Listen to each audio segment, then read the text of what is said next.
Programa mixto. Contiene elementos de lenguaje, salud, sexo y violencia que pueden ser escuchados por niños, niñas y adolescentes sin supervisión de sus madres, padres, representantes o responsables. RCR presenta El Radar de los Barrios, una producción nacional independiente de María Llanes, certificado número 21846, para dar cumplimiento al artículo 14 de la Ley de Responsabilidad Social.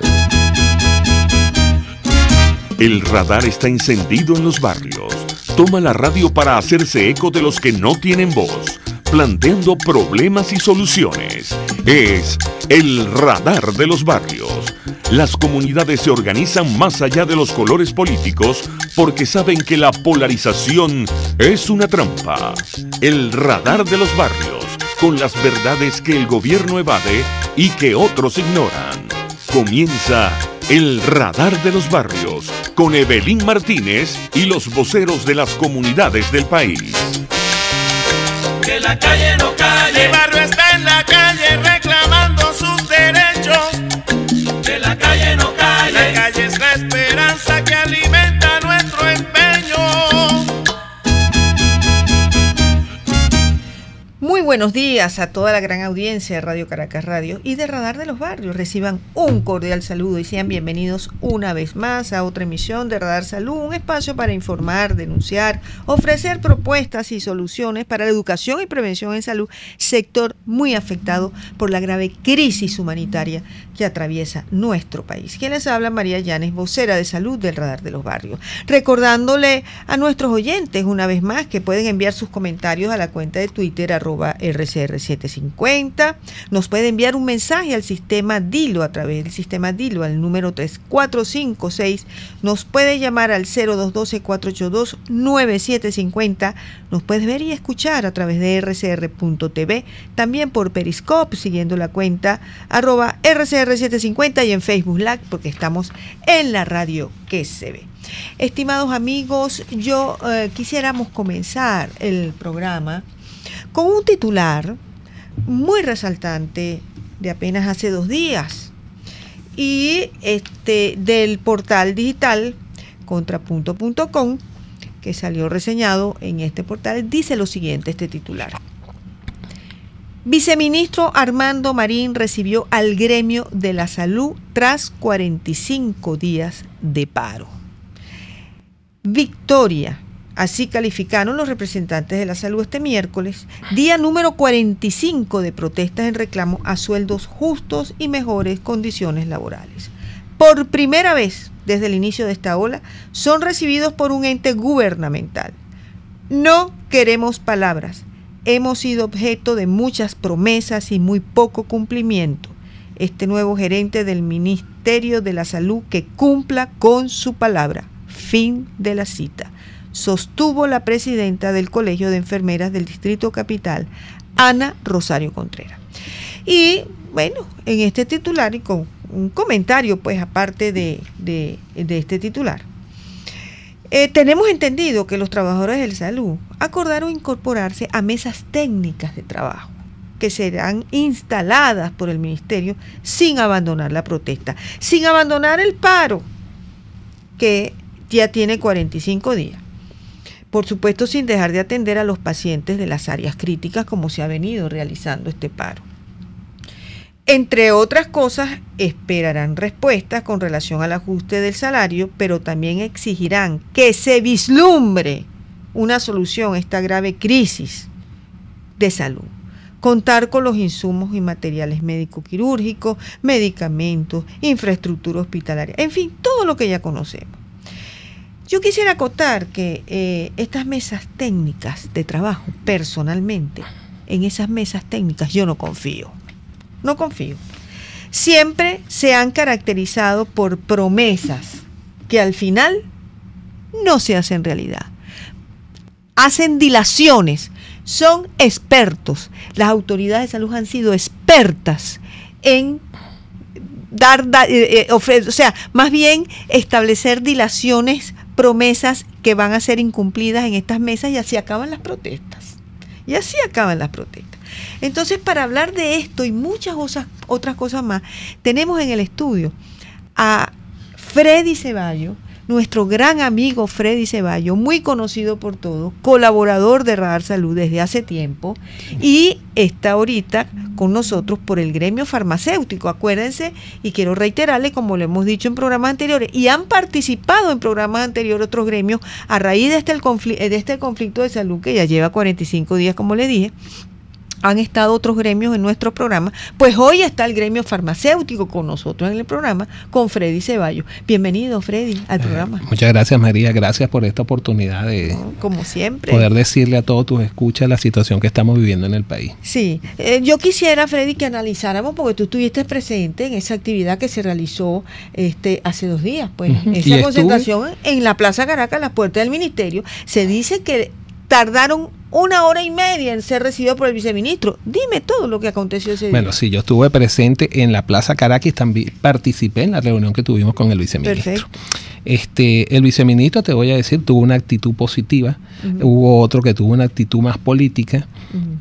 Pero sí te puedo decir algo, cuando ellos vienen que esta es una política de puertas abiertas, oye, cuando una puerta se abre después de 45 días que estamos en la calle, porque yo te quiero clarificar algo, son todos los gremios profesionales que han estado en la calle luchando por el problema que tenemos en materia de salud, primero y lo más importante, los insumos, María. Sí. No hay medicamentos, se mueren los pacientes, no tenemos material médico quirúrgico, no hay material odontológico, toda esta cosa, y segundo, por los sueldos.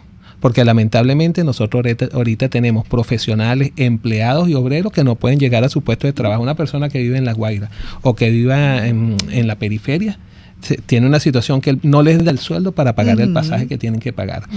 Hemos oído por parte del ministro, con el respeto que él debe tener para con nosotros y nosotros para con él, que ha manifestado que es un grupito de gente que está protestando. Nos parece que ese no es el deber ser.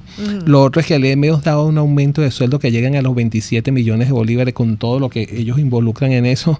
Bueno, yo quisiera saber qué hacemos ahorita con 27 millones de bolívares cuando un kilo de carne está sobre los 8 millones de bolívares. Absolutamente. Absolutamente nada. ¿Cuánto cuesta un cartón de huevos? Prácticamente no ganábamos 10 huevos. No ganábamos 10 huevos, eso era lo que estábamos viviendo en el sector. Cuando hablan de políticas abiertas, sinceramente yo estuve a punto de manifestarlo, oye, pero necesitaron 45 días para recibir a los actores que estamos ahorita en esto, y sobre todo que esto no es un paro como se ha querido hacer ver, esto es un paro activo, porque los farmacéuticos están trabajando, los enfermeros están trabajando y presencial, sí, porque estamos atendiendo a las pacientes, pero sobre todo esto no se puede llamar paro, esto es hambre, esto es desesperación. Esto es lo que tienen todos los trabajadores, hambre y desesperación por la situación que estamos viviendo. Cuando a ti un sueldo no te da para trasladarte a tu trabajo, cuando no puedes alimentar a tus hijos, cuando no te da ni siquiera para pagar un alquiler, evidentemente la situación es crítica, ¿okay? Y eso es lo que estamos viviendo. La reunión, hubieron 16 exposiciones de los diferentes presidentes de federaciones, médicos, farmacéuticos, estaban los nutricionistas, estaban los bioanalistas, estaban los enfermeros, todos estábamos presentes. Los fisioterapeutas que también han estado muy activos. Y le manifestamos al ministro toda la situación que está viviendo que no... que ellos no desconocen, porque eso es lo otro. Yo creo que ellos no desconocen todo lo que está pasando en el país. Por la parte de los medicamentos se nos mueren los pacientes, porque no hay medicamentos. No hay los problemas con los medicamentos son graves, y sobre todo en el sector público. Eso vamos a hablar ahorita, el sector público es gravísima la situación con los medicamentos. Los enfermeros no tienen con qué trabajar. La misma situación los están viviendo. De paso quieren satanizar al sector salud. O sea, ahora somos ladrones. Que quiero acotarte algo, que se está dando una situación en el país que es sumamente grave. Directores de hospitales que llegan los medicamentos y entonces quieren meter los medicamentos para su oficina, cuando el debido control está en las oficinas de farmacia, que es donde se deben controlar los medicamentos. Y tenemos en el estado Trujillo un director que está siendo buscado por la justicia, y ya varias situaciones se han planteado por corrupción, porque al tú evadir los controles que hay en la farmacia, pues evidentemente ya no se sabe cómo se van a distribuir esos medicamentos. Lo otro, que los pedidos te llegan en la noche. Muchas veces llegan los pedidos de los medicamentos en la noche. Esa es una situación que total oscurantismo, porque no hay manera de decirlo. Eso es un total oscurantismo. Entonces yo creo y se lo manifesté al viceministro de Salud que tienen que tomar cartas en el asunto para el control de los medicamentos. La otra situación planteada, bueno, la inseguridad que tienen en los hospitales, se le manifestó al viceministro esta misma situación. El problema de los sueldos, que fue reiterativo, también el planteamiento que se le hizo, y todo esto se le fue manifestando a través de las diferentes 16 exposiciones que se dieron. Se entregó un documento también. Se entregó un documento que eso supuestamente lo debe tener el ministro hoy. Como no, ya lo debe tener el ministro, y él debe tener la información que le estamos llevando. Hoy se le debe llevar una tabla. Una tabla donde se le va a manifestar qué está esperando el sector salud, ¿verdad? Artículo 91 de la Constitución, tú tienes que tomar en cuenta la canasta básica. ¿Por qué? Porque una persona que no pueda cubrir ni siquiera las necesidades de su canasta básica, ¿cómo vive con el sueldo que tenemos? Pero es que el salario de un trabajador, eso está establecido en el artículo 91 de la Constitución. Claro. Y eso también creo que lo estipula que debe estar acorde a la canasta básica. Eso está estipulado en el artículo. Eso está estipulado. Entonces todo se lo atribuyen a la guerra económica. Yo lo he dicho muchas veces y no me cansaré de decirlo. Este es el único país exportador de petróleo, el único, María, que se muere la gente por falta de alimento y por falta de medicamento. Es el único país, ¿entiendes?, que nosotros hemos visto. La situación con los pacientes es crítica. La situación que se vive con los pacientes. Muy crítica. Y por eso estamos luchando. No hay agua, porque tenemos hospitales que no han tenido agua, que no han tenido luz. Yo estuve en Maracaibo recientemente, invitado a dar una exposición allá. Eso da dolor ver que hay hasta centros, o había hasta centros comerciales cerrados. Imagínate todos esos negocios cerrados que tienen trabajadores, que pagan sueldo, que pagan impuestos, porque eso es lo que el gobierno no ve. O sea, no se da cuenta del grave daño que le está causando al país en las malas políticas públicas, en nuestro caso en materia de salud. Pero mira, la parte eléctrica, que quizás no me corresponde, pero he estado muy cerca de Winston Cava oyendo sus exposiciones, mira, es grave esa situación que te afecta a todos los sectores. Pero justamente, precisamente yo tuve en un artículo, el último artículo de mi autoría, pues que salió en el nacional.com, lo traté justamente con el tema fue que la crisis de luz y agua ponen en jaque a los hospitales. Tú no te imaginas cómo se afecta el funcionamiento de un hospital con esta crisis que se está presentando en el sector eléctrico y con la crisis, por supuesto, que se está presentando en el suministro de agua. Pero no solamente eso, María, ponen en jaque la producción. Sí, pero en los hospitales, el funcionamiento, porque los hospitales de más capacidad, de aquellos que son, por ejemplo, hospitales tipo 3, tipo 4, que tienen una capacidad de un número de camas operativas por encima de 200, 300 camas, 400 camas, ejemplo de hospital tipo 4, tenemos el Clínico, tenemos el Pérez Carreño, tenemos el Algodonal. Son ejemplos de hospitales tipo 4 a nivel del Distrito Capital. Bueno, mira, la situación que hay a nivel del mantenimiento hospitalario. El sistema eléctrico interno de los hospitales está afectado totalmente y las plantas eléctricas que hay en los hospitales no tienen la adecuada respuesta en un momento determinado y la autonomía para responder por lo menos a todas las áreas, pero sobre todo lo más importante, a un 30% de las áreas del hospital que corresponden a las áreas críticas. Entonces tú ves cómo se afectan esos pacientes que están en unidades críticas como unidades de terapia intensiva, los neonatos en las unidades de terapia neonatal, ¿verdad? Los pacientes en las unidades de hemodiálisis, ante un corte de energía eléctrica donde está fallando el sistema eléctrico interno de los hospitales, y entonces que ponen en riesgo la vida del paciente. Pero es que aparte de eso, tú mencionas el agua. Y también el suministro de agua y con el poco de agua que tiene, a veces no tienen con qué limpiar. Porque imagínate tú, en un hospital, realizar la limpieza con agua pura, imagínate tú, que tú tienes amplios conocimientos sobre eso. ¿Cómo tú no vas a tener los recursos necesarios para tener los implementos que necesita y los insumos para poderle darle la limpieza que necesita? ¿Cómo se limpia un quirófano? Eso es una técnica, eso está en un protocolo. Y en todos esos protocolos, aquí los protocolos no se cumplen. Y tú ves cómo se infectan los pacientes en los diferentes hospitales. Es una tristeza que una persona llega con una patología en un hospital y si logra que lo atiendan, entonces también se infecta porque prácticamente tenemos bacterias que caminan libremente por los hospitales. Esas son situaciones que son inmanejables, o sea que eso no puede suceder en un país, no puede suceder en un sector que supuestamente debe garantizar la vida de todos los venezolanos. Y eso nos está llevando a esta grave situación. Mira, mencionaba el doctor Gumina en estos días, los aparatos. Conogumina. Los aparatos con que nosotros damos la radioterapia. Sí. La mayoría de todos esos aparatos están dañados. Que si esos aparatos tuviesen mantenimiento, nosotros no tenemos ningún tipo de problema para dar el servicio de radioterapia en el país. Pero, y si te digo algo, fíjate, hablando nuevamente del sistema eléctrico en los hospitales, está tan afectado y que si en un futuro, ojalá que haya el cambio que queremos, pues mira, ese sistema eléctrico no va a poder soportar, por ejemplo, que lleguen equipos de alta tecnología, porque no soportan el equipo, no va a soportar ese sistema claro, eléctrico porque afectado. todas las unidades termoeléctricas no están contribuyendo con lo que deben contribuir. Con lo que deben contribuir, y eso es público, notorio y comunicacional. Eso ya lo sabe todo el mundo y lo estamos pagando. Cada vez se nos va la luz, se nos dañan los equipos. Y imagínate tú que se dañe un equipo en un hospital con lo que cuesta un equipo de esto. Sí. Entonces, estas son situaciones que las estamos viviendo ahorita todos los venezolanos, que es la parte de infraestructura, pues que todo nos lleva al mismo término y lo paga el paciente. Pero eso también tiene que estar dentro de todo ese el contexto de puntos, el contexto de ese documento que también lleva. No, eso se le entrega. Eso, claro, lo más importante es la escasez de medicamentos e insumos que nosotros tenemos que ver cómo hacemos, porque estamos sin herramientas para atender al paciente. Aquí hay algo que es importantísimo y grave, es la calidad de la atención del paciente que no hay. Y quiero finalizar con algo. Tú tienes ahí enfrente una plaza que la están destruyendo. ¿Cuánto dinero se está invirtiendo en esa plaza? Sí. ¿Cuánto se está invirtiendo en romper todas las aceras de Caracas? Oye, sí, uno debe de alguna manera saber en qué gasta el dinero. Exactamente. Bueno, pero vamos a seguir conversando, Freddy. En el próximo segmento tenemos que ir a publicidad. Ya regresamos con más de Radar Salud. Usted está escuchando El Radar de los Barrios con Evelyn Martínez y los voceros de las comunidades del país. Solo por RCR 750 AM. Son las 10:18. Puedes seguirnos en nuestras redes sociales. En Twitter, @RCR750, la radio que se ve. En el restaurante Lon Low se atienden los comensales más exigentes con todo placer y piden sus platos a su gusto, pero si quieren algo y no está en el menú, se lo preparan a su gusto y al momento.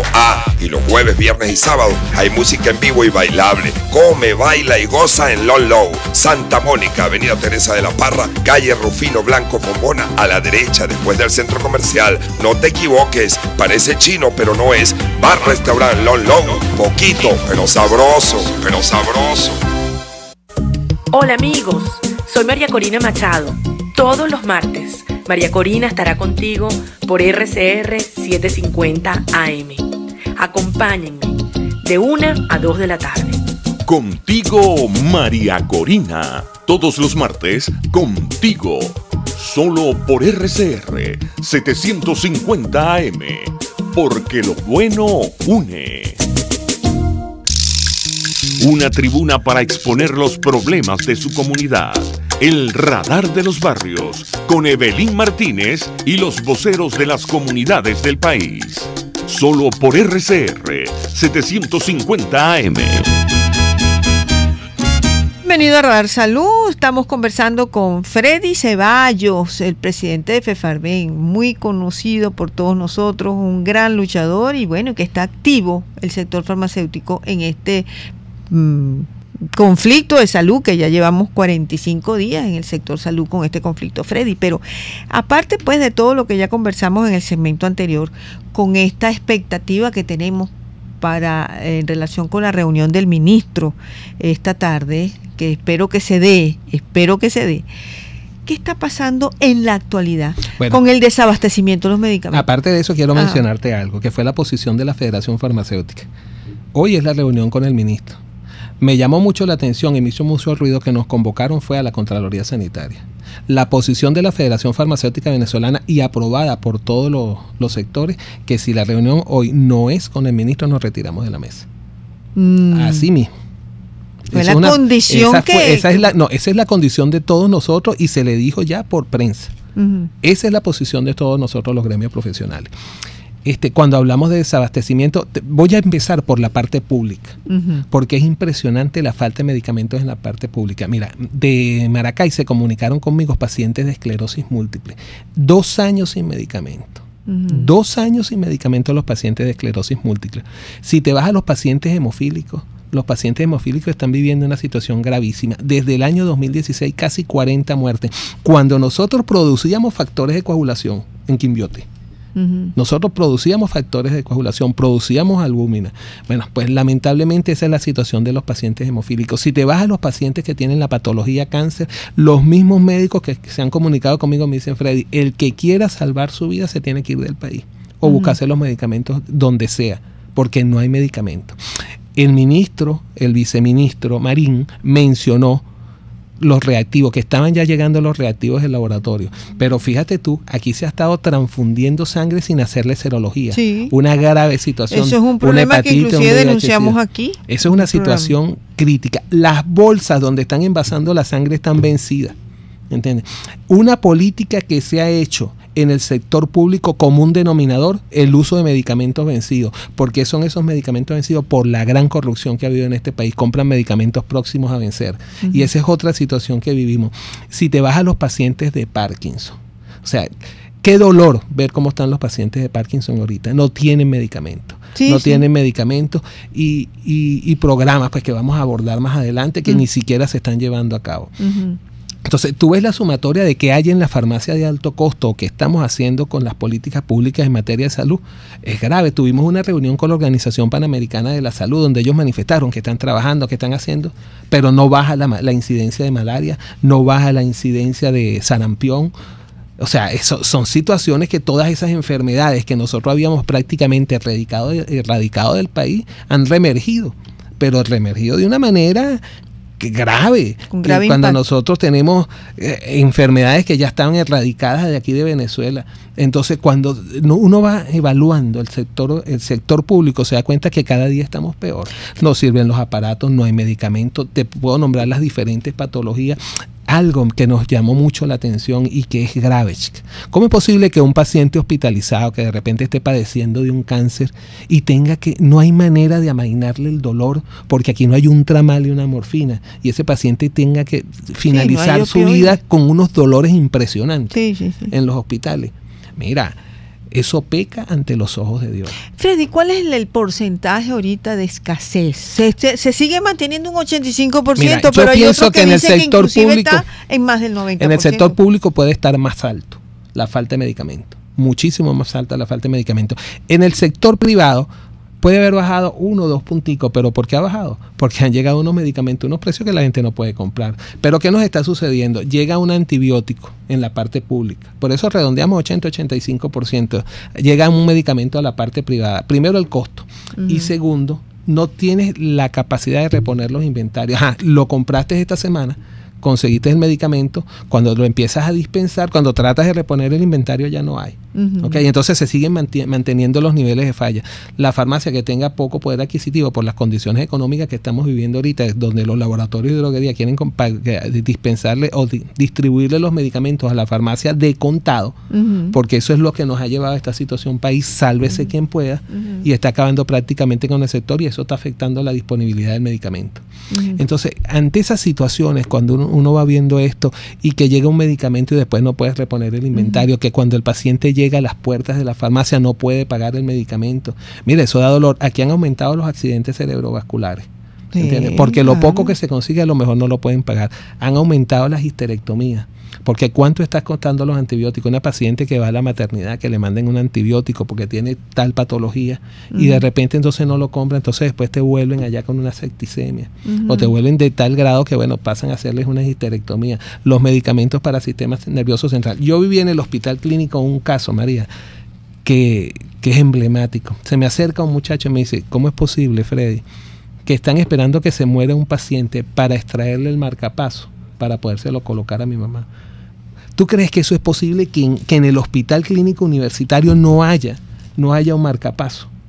¿Tú crees que es posible que vimos lo que comen los pacientes en el hospital universitario? O sea, que si tú no tienes un familiar que te lleve algo de comida, tú no puedes comer. Unas raciones mínimas, ¿entiendes? No se consumen proteínas, ¿entiendes? Hemos llegado a tener hasta marasmo en el hospital de niños. La situación que vi en los hospitales, el hospital de niños.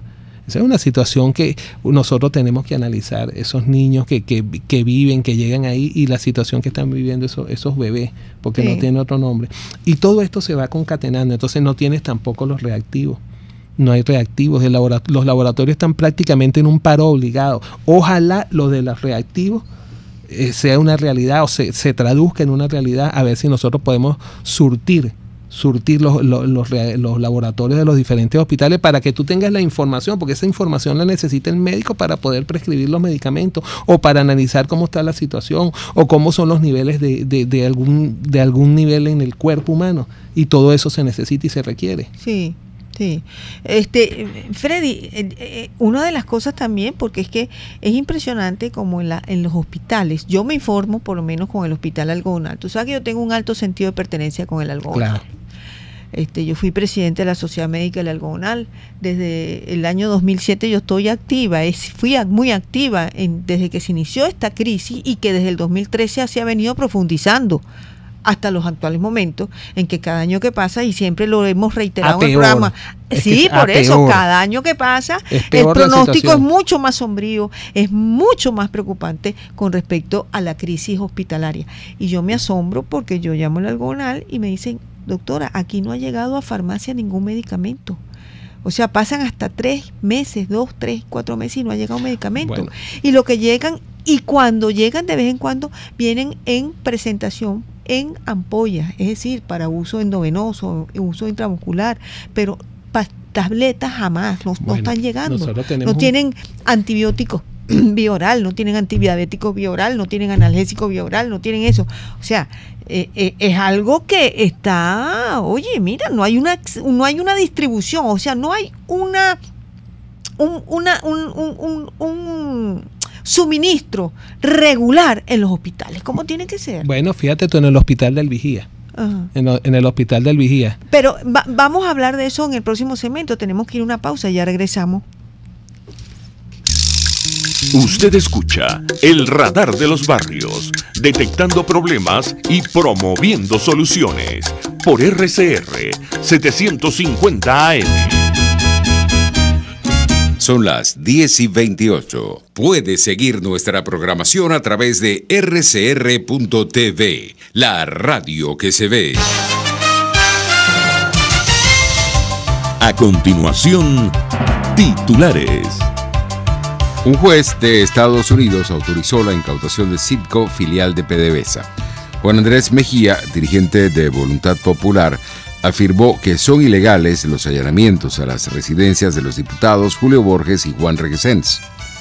Aquí nadie vio una orden de ningún juez, aquí no hubo ningún tipo de testigo de ninguna manera para constatar que en el supuesto de que estos procedimientos tuviesen algún tipo de fundamento de algún tribunal del país, por lo menos hubiese la garantía de que no fueran a ser manipulados.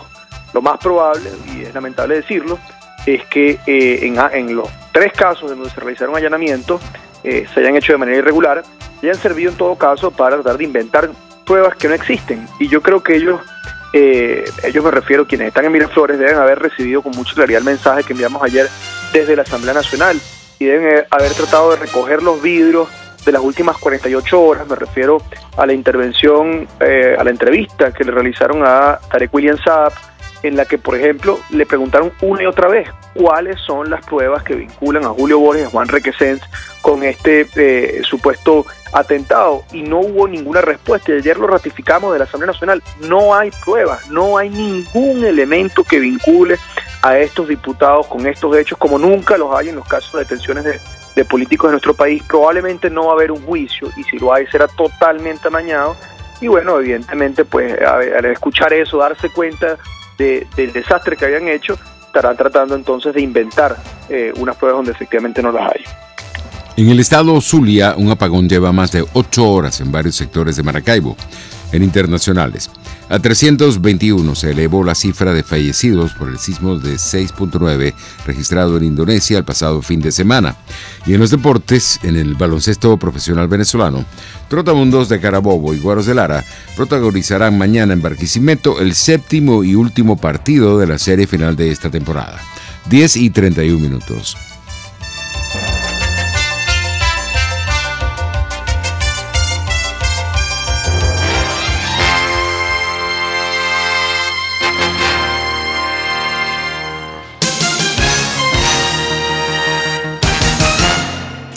Epa, envía tu carga desde USA a Venezuela y Panamá y desde Panamá a Venezuela por K-Export, ya sea por vía marítima o aérea. K-Export consolida tu carga y la reempaca. En USA te ofrece casilleros gratis donde puedes enviar todas tus compras. K-Export es la primera empresa de carga de venezolanos en Miami. Infórmate por su página kexport.net o llama en Venezuela por el 0241-775-5575. K-Export, déjalo todo en nuestras manos.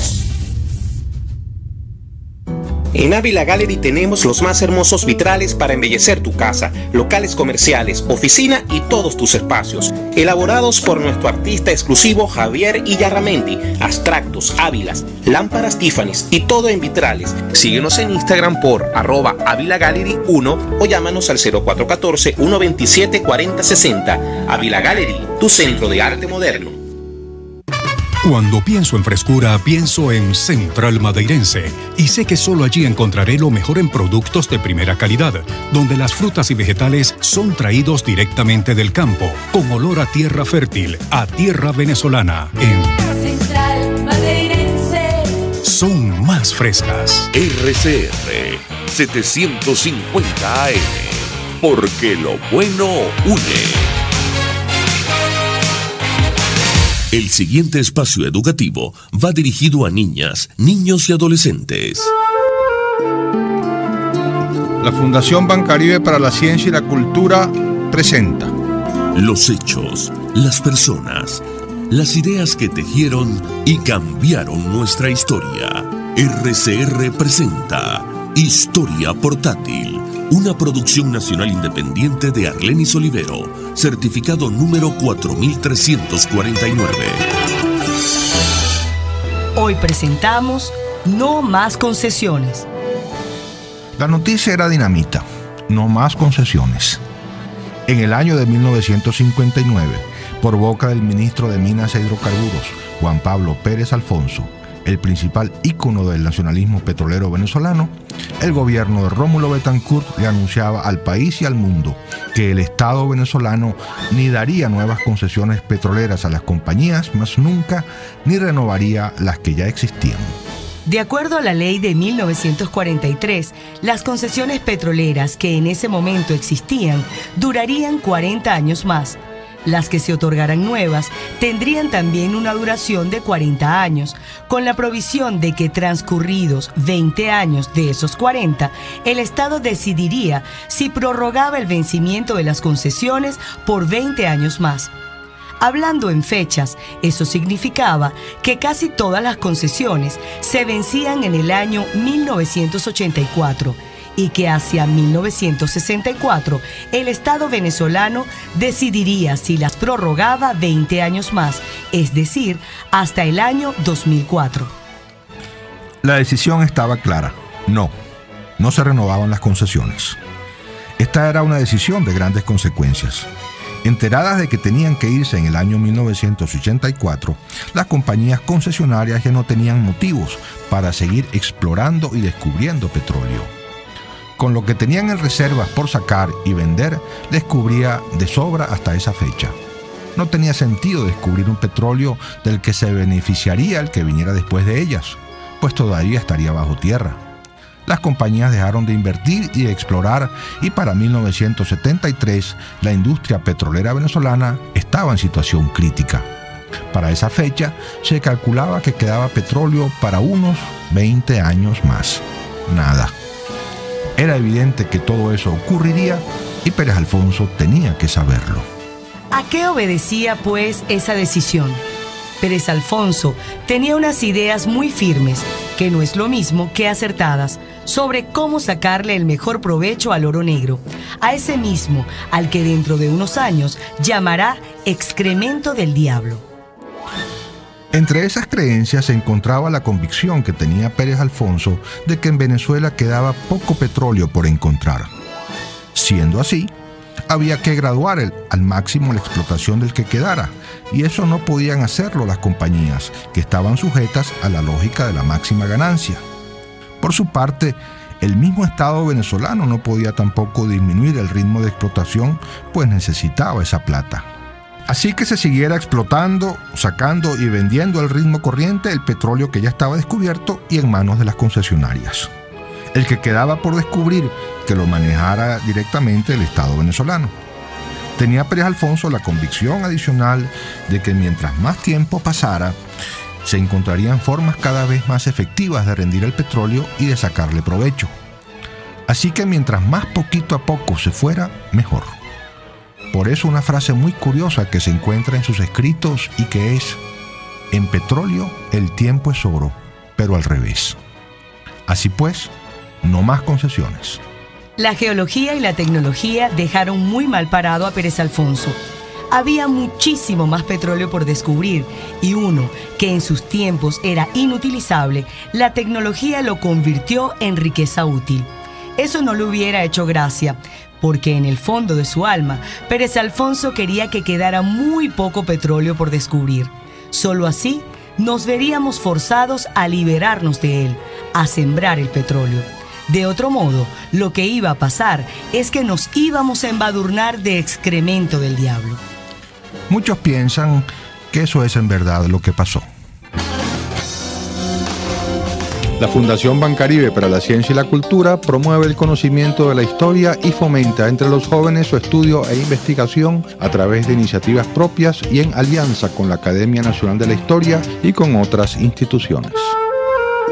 La Fundación Bancaribe para la Ciencia y la Cultura presentó los hechos, las personas, las ideas que tejieron y cambiaron nuestra historia. RCR presentó Historia Portátil, guión Diego Bautista Urbaneja, locución Linsabel Noguera y Diego Bautista Urbaneja. Una producción nacional independiente de Arlenis Olivero, certificado número 4349. RCR 750 AM, porque lo bueno une. La red de ciudadanos y su comunidad es el Radar de los Barrios por RCR 750 AM. De regreso a Radar Salud, estamos conversando con Freddy Ceballos, presidente de FEFARBEN, colaborador de nosotros en Radar Salud, muy conocido y que está muy activo el sector farmacéutico, es representante del sector farmacéutico muy activo en este conflicto de salud que sigue vigente y sigue con la firmeza que debe tener hasta los actuales momentos. Freddy, estábamos hablando en el segmento anterior sobre el suministro irregular de medicamentos a los hospitales. Y tú nombraste algo del Hospital del Vigía. Bueno, fíjate, toda esta situación en el Hospital del Vigía inauguraron otro hospital, pero el hospital que trabajaba anteriormente lo tienen prácticamente vacío. Ambos tienen problemas de abastecimiento, pero o sea, eso no es el deber ser. O sea, tú tienes que darle servicio a todos esos pacientes que tú tienes en el estado Mérida. Entonces, es lo que te digo, se hacen las cosas y todo el mundo reiteradamente y reiterativamente se hacen mal, ¿entiendes? Entonces, es lo que nosotros hemos mencionado. Fíjate tú, ahorita habló el presidente de la República de 290 millones de euros. De euros, sí. De euros para el sector salud. Y para recuperación creo que de 3 hospitales en el Distrito Capital. Uno de esos creo que era el Clínico Universitario de Caracas. Pero dime tú algo, nunca mencionan nada para la producción. O sea, todo para es compra afuera. Todo es compra afuera. Sí. Cuando se lo hemos dicho 1000 veces, $1 invertido en Venezuela rinde 5 veces más que si tú compras afuera. Pero lamentablemente no se llama a la industria, vamos a sentarnos, vamos a producir lista básica de medicamentos esenciales. Nos duele prácticamente, bueno, da dolor cuántas veces se lo hemos dicho. Lista básica de medicamentos esenciales, cubre las necesidades de los pacientes, estimula la producción, haz una liquidación especial para el sector farmacéutico. Sino, bueno, también debería hacerlo para los años, pero haz una liquidación especial para que logres bajar los precios de los medicamentos. Eso es otra cosa, Freddy, la incidencia de la hiperinflación en el acceso al medicamento. Eso es impresionante. O sea, nosotros tenemos las dos cosas más importantes para la vida de un ser humano, es la alimentación y la salud. Y tenemos, bueno, ya sabemos lo que tenemos, la crisis alimentaria que tenemos y la hiperinflación galopante que no se puede detener. Y ahora en los medicamentos igual. Un medicamento para la hipertensión arterial, ¿cuánto está costando hoy? Bueno, fíjate tú, nos están llegando medicamentos que cuestan 27 millones de bolívares. Dime tú cómo paga para un mes paciente apenas de tratamiento. A veces que ese es para 30 días, pero nos están llegando medicamentos que te cubren 14 días de tratamiento y a unos precios exorbitantes y sobrepasan esos 27 millones, porque si compras el de 14 es más caro que si lo divides entre 2. ¿Okay? Entonces, esas son situaciones que se están ventilando aquí, que llegue el paciente a las puertas de la farmacia y no puede pagar al medicamento. Eso se llama acceso al medicamento. No hay acceso al medicamento porque no lo pueden pagar. Le hemos dicho al Estado, por eso se está trabajando el medicamento a dólar libre. Cuando tú trabajas un medicamento a dólar libre, prácticamente estás trabajando a $1, que cuando le colocas el precio al medicamento a través de la cadena de comercialización no hay acceso para que el paciente pueda adquirir el medicamento. Y es una situación país, porque te voy a decir una cosa, todo parte también de la situación económica que tenemos en Venezuela. Y si no hay políticas económicas coherentes, que de alguna manera nos saquen de este hueco donde estamos metidos ahorita, no vamos a salir adelante, porque todo va a seguir en la misma situación. Siguen aumentando los medicamentos, siguen aumentando los alimentos, y la gente no tiene cómo acceder a los insumos que necesita para poder alimentarse, para poder de alguna manera restituir su salud o para mantener su salud. Entonces tú ves que ahorita a nosotros nos llegan pacientes a la farmacia, deme algo para la hipertensión arterial, y tú que eres médico lo sabes, pueden tener un rebote en la tensión porque no se pueden cambiar los medicamentos de esa manera. Los medicamentos anticonceptivos impresionantes, el más barato tú lo consigues en 13, 14 millones de bolívares. Nosotros tenemos que tener una política para estos graves problemas, porque estos tienen que ver con la parte natal del país, ¿entiendes? Los embarazos precoces. Entonces, todo eso, no deseados. Los embarazos no deseados, y es la misma situación con estos jóvenes que no tienen cómo adquirir los medicamentos anticonceptivos. Los preservativos, que yo había dicho, tenemos preservativos a buenos precios, bueno, ya están sobre el 1,5 millones de bolívares.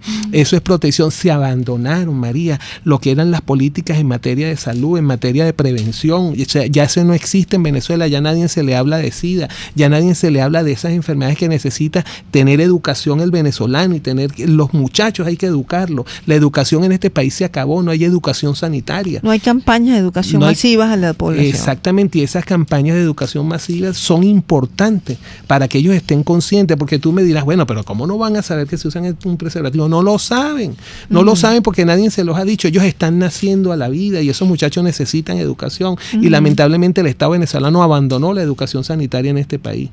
Entonces, fíjate tú, habían campañas, por favor, tape el agua, ya eso no lo ves en ningún lado, ya eso no lo ves en ningún lado. Las inmunizaciones no se vacunan. Ayer me dijo un diputado que estuve en una entrevista en una televisora y me dice, Freddy, tú has de creer que están haciendo tour en Venezuela de los que pueden pagarlo, donde se llevan a las personas a Colombia para vacunar a los niños. ¿Por qué? Porque aquí no hay cómo vacunar a los niños. Aquí vacunar a un niño, bueno, eso es un drama. Y tienes que a lo mejor hacer cualquier cola si consigues las vacunas, porque eso es lo otro. Y la misma situación está en la parte veterinaria. O sea, es una situación que el Estado venezolano abandonó todo lo que es la sanidad y lo que se necesita aquí. Y si vamos a ingeniería sanitaria, bueno, peor que peor. La ingeniería sanitaria aquí no tenemos ya nada que hacer. Freddy, el acceso porque mira, ahí en las redes sociales el clamor desesperado de los pacientes diabéticos es terrible. No hay insulina. Porque no hay insulina. No hay insulina. Y no hay tiras reactivas. No hay tiras reactivas. Y son una de las enfermedades, por lo menos la hipertensión y la diabetes. En lo que yo te pudiera decir como nefrólogo, son las dos enfermedades que más llevan a insuficiencia renal crónica, que conlleva al paciente a una hemodiálisis. Fíjate tú cómo tenemos, entonces nosotros hemos hablado de la situación de los pacientes renales, de lo que está pasando en las unidades de hemodiálisis, pero tampoco vamos a proteger al paciente que no está en diálisis todavía con alguna de estas dos patologías, en diabetes o hipertensión, y no hay medicamento. Y lo importante de tener una vancomicina, que tú sabes ese antibiótico tan importante que es para un paciente renal. Para un paciente en diálisis. Pero te voy más allá. Cuando tiene una infección del catéter, etcétera, etcétera. Los pacientes renales que están perdiendo los órganos. Tenemos 12 muertes. Los trasplantados. 12 muertes. Ya va. Hay inmunosupresores ahorita en Caracas, pero en el interior del país no hay inmunosupresores. Lo poco que llegó lo distribuyeron aquí. Ahora, hace poco también se designó a una nueva autoridad en el Instituto Venezolano de los Seguros Sociales.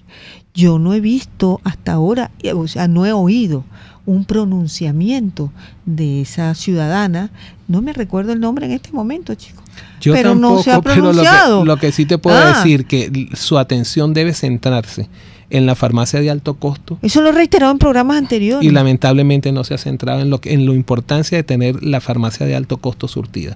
La importancia de, supuestamente la OPS está colaborando con el gobierno, las compras al fondo rotatorio. Pero es que eso tampoco, las compras al fondo rotatorio y al fondo estratégico se han materializado, porque ya nosotros, yo también lo hemos nombrado en el programa. Donaciones, no donaciones, son convenios compras donde el Estado venezolano debe comprar, pero a precios accesibles, a costos accesibles, igual, todos los estados son accesibles a través de los fondos. Y los medicamentos que más se compraban a través del fondo estratégico eran los antimaláricos, los antituberculosos y los antirretrovirales. Y tengo entendido que ese convenio se había ampliado con otros medicamentos que iban a adquirir.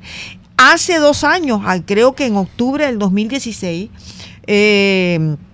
no sé si fue el año pasado, la ciudadana vicepresidenta de la República, actualmente ejecutiva, en aquel momento, yo no sé si era canciller en ese momento, donde dijo y había anunciado que se iban a ampliar los mecanismos de cooperación o de adquisición de medicamentos a través del Fondo Rotatorio Estratégico del OPS. Bueno, ¿y qué pasó con eso? Bueno, fíjate tú que del poco conocimiento que tenemos de algo que haya llegado, llegaron ciertos antirretrovirales.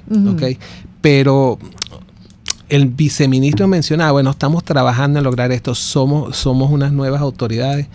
El problema es que te lo voy a dejar para las conclusiones, pero es que realmente cuando uno oye las nuevas autoridades del ministerio que te mencionan, no, es que estamos haciendo esto y estamos haciendo aquello y estamos trabajando, y después te dicen, tenemos una política de puertas abiertas y tardas 45 días para poder recibir un sector, y es donde nosotros mencionamos, bueno, qué es lo que estamos haciendo en este país. Así es. Bueno, vamos a una pausa porque tenemos que regresar al último segmento, que ahí vamos entonces a dar las conclusiones y recomendaciones de tu parte para todo lo que hemos conversado en este programa. Ya regresamos. Les estamos presentando El Radar de los Barrios con Evelyn Martínez y los voceros de las comunidades del país por RCR 750 AM. Son las 10:48. Sintonícenos a través de Periscope, @RCR750, la radio que se ve. En Coco Factory te ofrecen cocos frescos y sus derivados, pero te recomiendo las ricas cocadas en cualquiera de sus versiones. Cada vez que vayas y lleves el vaso en que tomaste la primera vez, tendrás un descuento especial además de tu ticket premio. El coco te beneficia en tu salud, ya que es antiparasitario y tiene vitaminas E y C. Coco Factory en Valencia, Maracay, La Rosaleda en San Antonio de los Altos y en Caracas, en la avenida principal de Santa Mónica, frente a la bomba de gasolina. Coco Factory, sin cocos no hay paraíso. Winston Churchill, notable estadista y primer ministro británico durante la Segunda Guerra Mundial.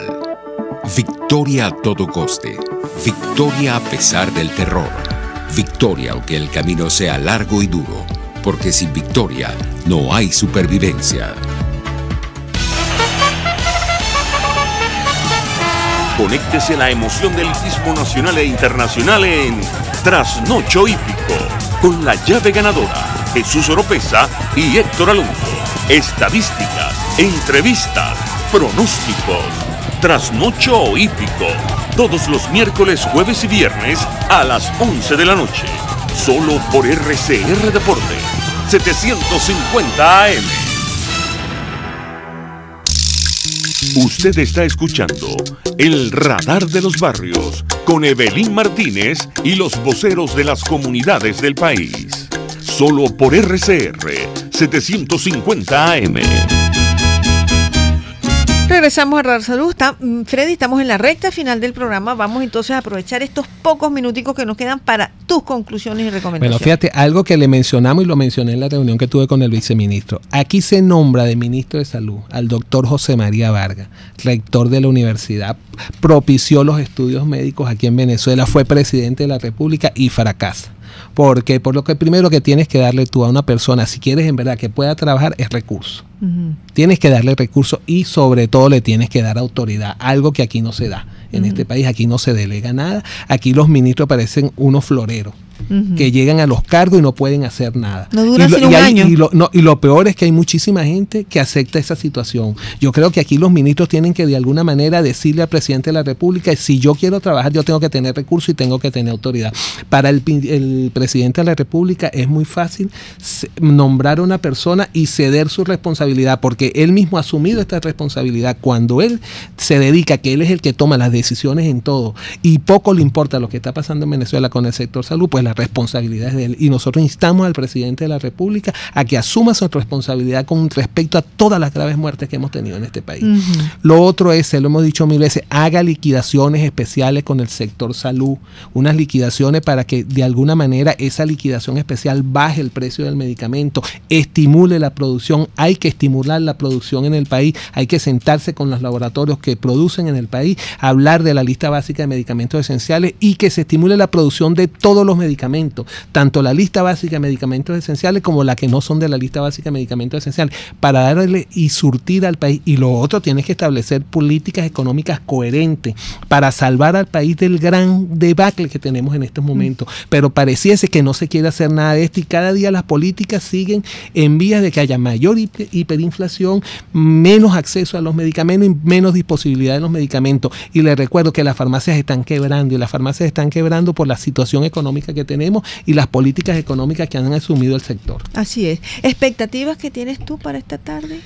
Sinceramente te digo, para yo igual que tú, como mencionaste, con las famosas mesas técnicas. Lamentablemente han demostrado en el transcurrir del tiempo que las mesas técnicas no funcionan. Intentaremos nuevamente buscar soluciones hoy en la reunión con el ministro, pero evidentemente ellos deben llevar una política en base a lo que es el sector, el salario de los profesionales y de los trabajadores, porque están desesperados de esta grave situación, y dar la respuesta a la cantidad de desabastecimiento que tenemos presente en el país. Así es, Freddy, mira, te doy las gracias nuevamente. Gracias. Espero tenerte nuevamente en un programa futuro, porque esto es un tema que eso hay que continuarlo hablando y sobre todo informar a la audiencia de todo lo que está pasando y aconteciendo en la salud. Claro en nuestro que país. Sí, María, así será. Así es. Bueno, mis queridos amigos, miren, yo pienso que hay que mantener la firmeza en esta protesta, de manera pacífica y por supuesto en este conflicto y en este paro no dejar de atender a los pacientes en áreas críticas. Eso se ha hecho, como se ha venido haciendo hasta los momentos. Ya no se puede más, Freddy, con esta grave situación, y estaremos pendientes de los resultados de esa reunión que se realizará el día de hoy con el ciudadano ministro de Salud, que espero que llegue a manifestarse, a materializarse. Eso lo esperamos.